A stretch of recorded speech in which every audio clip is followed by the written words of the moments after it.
Hi readers, good morning. I am Monica with the Paper Tide. Thank you for tuning in to the Paper Tide Book Club live on Instagram. Grab yourself a cup of coffee because we have lots to discuss. Last night I went to a Halloween party and my husband and I dressed as Sarah Sanderson and Billy Butcherson from Hocus Pocus. I'll be sure to post some photos of that on Instagram later this week. I think we did a pretty good job. One of my friends went as the Purge and she won a costume contest, so obviously we weren't that good, but there's not enough coffee in the world to make me feel like I'm alive this morning. I still kind of have like brain fog. I wish I were still in bed. I shouldn't have set this live for 11 o'clock, but here we are. So, for those of you who are new to the Paper Tide Book Club, I am Monica, the blogger, writer, face behind the Paper Tide blog. We do a book club every quarter. This is our first book that we're doing for the Paper Tide Book Club. We are reading Stephen King's Dr. Sleep. So I don't read horror. I don't like horror. I don't like to be scared. Yet here we are. So we've started a new tradition of, hi Bonnie, I'll wave at you. We've started a new tradition of hearing my spooky stories at the beginning of the live. Again, grab yourself a cup of coffee. I thought that we would have more horror, I guess, in this reading section since we're kind of like getting into the meat of the book, but we really didn't. There was just a lot of plot development. There's a lot to talk about, but there wasn't that much horror, I don't feel. So I really didn't get scared this week. I did read past my bedtime one night and didn't watch anything happy afterward like I normally do after reading King, but I did have a It the Clown dream. I had a little nightmare that It the Clown was stalking me. He didn't do anything, he didn't scare me, he was just like stalking me. So I woke up in the middle of the night. I refused to wake up my husband because he's just giving me so much crap for being scared in the middle of the night.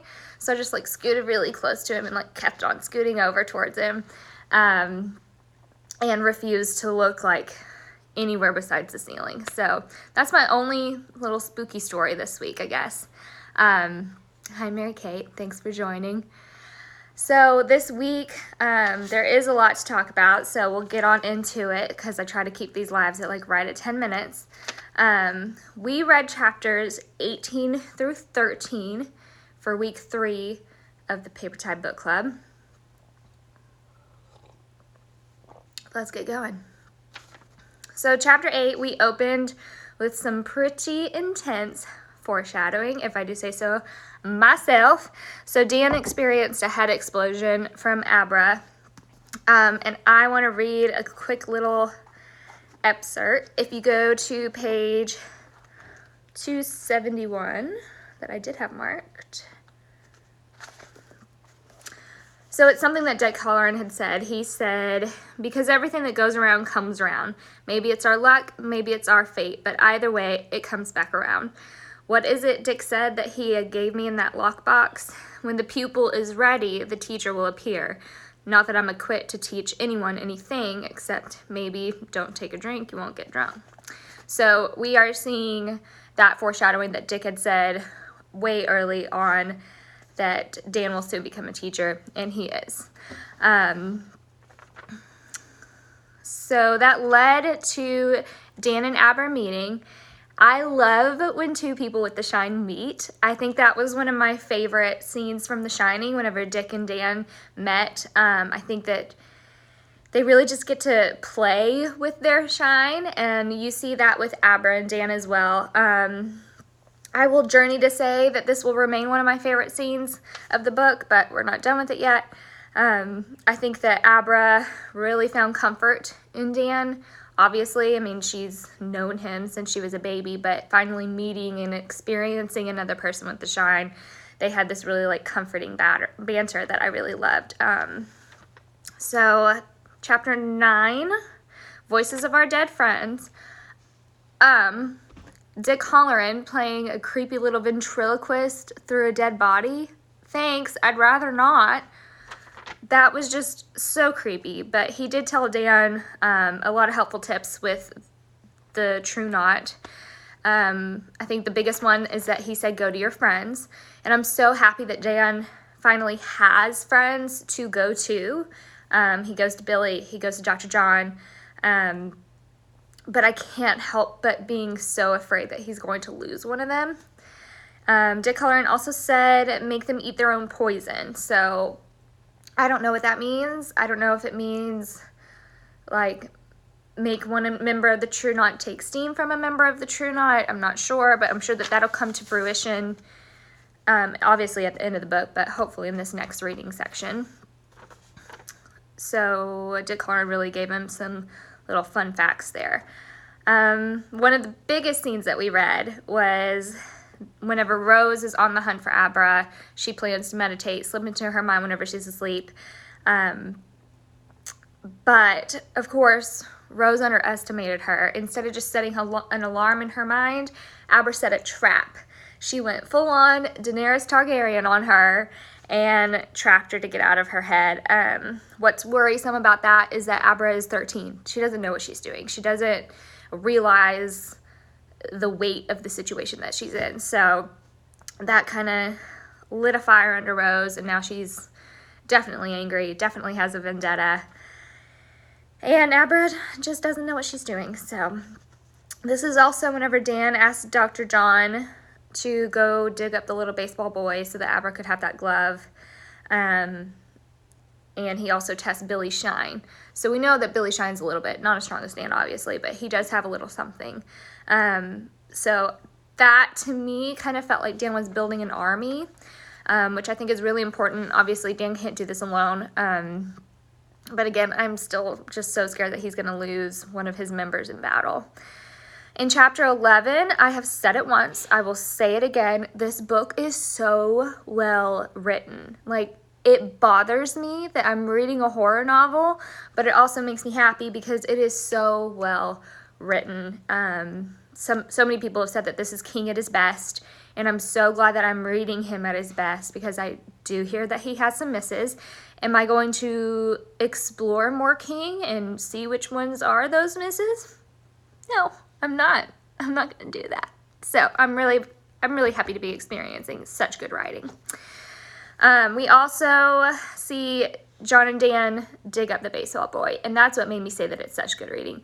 That whole scene of them digging up this poor little murdered boy is so real. Like, you can really feel their discomfort. You can feel their anxiety, and they have, like, such human reactions to that as anyone would. It was just a really, really well-written scene, so I appreciated that. So then we get to chapter 12, when Abra tells her dad what's happening, and that scene just broke my heart because we all know the anxiety of confessing something to your parents. We all know that feeling of like having to come clean and how sick you get over it before. And the fact that she had been hiding her true self from her parents for so long just breaks my heart. So her dad knows. We also learn in that scene that Dan realizes that he's going to have to go back to the Bluebell campground where the Overlook Hotel stood. So he comes to the realization that this is where it's heading. Like, that's where the core of evil is, and that's the only place where he can rid the True Knot. So I think that equally would have made Dan sick as well, just like Abra was. So our final chapter that we read in this section was chapter 13, and my goodness gracious, could we not have ended on a better cliffhanger? That chapter was wild. So Abra is playing a game of being two places at once. She's literally at school at a friend's house, but her mind is with Dan and John as they are driving the train, going into the woods, having a picnic, and setting a trap for the True Knot. That would be extremely difficult. I mean, bless her heart, that can't be easy, which is why she kind of goes off the plan at the end.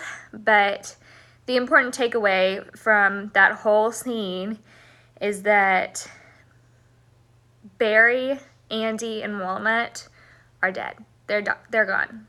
John and Dan and Dave handled them.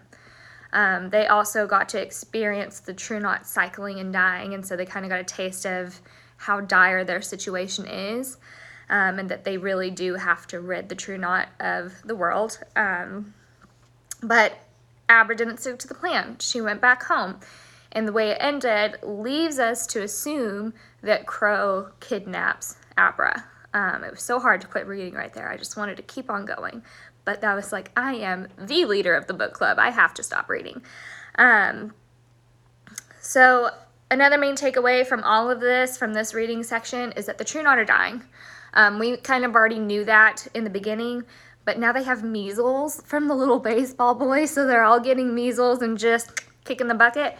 So that's good. It weakens them, but it also is their motivation to kidnap Abra and to thrive. So I think this next reading section is going to get so real. I think Danny, Dave, Dr. John, and Billy are going to have to go to the Bluebell campground, rescue Abra from the True Knot, and then they will come into contact with Rose, and you know it's going to just be terrifying. So last week I thought that we would have some horror to talk about. I definitely think that we'll have some horror to talk about next week. So, good luck, because I'm kind of scared. So next week's reading section is chapters 14 through 18. It's kind of a shorter section for this week. And then we have the ending of the book, y'all. I don't know how book club has gone so fast, but I feel like it has. If you don't have your handy dandy little reading guide bookmark, DM me and I will send it to you. And in the meantime, stay spooky, my friends. See you next week.